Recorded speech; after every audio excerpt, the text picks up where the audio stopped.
વાત કરીએ અમદાવાદના વસ્ત્રાપુર સ્વામિનારાયણ મંદિરના પૂજારી સહિત 7 લોકો સામે ફરિયાદ નોંધાઈ છે। પૂજારી સહિત 7 લોકોએ એક માતા પુત્રીને માર માર્યો હતો। માતા અને પુત્રી મંદિરમાં ગલુડિયાની સારવાર માટે ગયા હતા।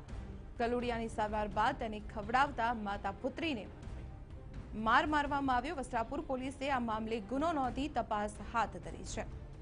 જોડાઈએ સંવાદદાતા નયન પટેલ સાથે। નયન, શું છે સમગ્ર મામલો અને શું કાર્યવાહી?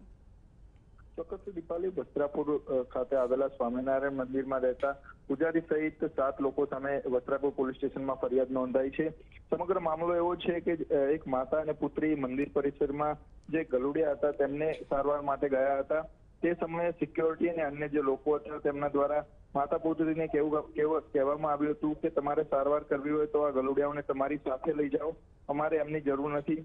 આ સમગ્ર મામલે માતા પુત્રી અને જે સિક્યોરિટી અને જે મંદિરના લોકો છે તેમની સાથે બોલાચાલી થતા બાદ જે સિક્યોરિટી અને મંદિરના જે લોકો હતા તેમને આ માતા પુત્રીને માર માર્યો હોવાનો આક્ષેપ આજે માતા પુત્રી દ્વારા કરવામાં આવ્યો છે। હાલ સમગ્ર મામલે જે સિક્યોરિટી મંદિરના સિક્યોરિટી તથા મંદિરના પૂજારી તેમજ અન્ય જે 7 લોકો વિરુદ્ધ જે સમગ્ર મામલે વસ્ત્રાપુર પોલીસ સ્ટેશનમાં ગુનો નોંધવામાં આવ્યો છે અને હાલ વસ્ત્રાપુર પોલીસે સમગ્ર મામલે વધુ તપાસ શરૂ કરી છે।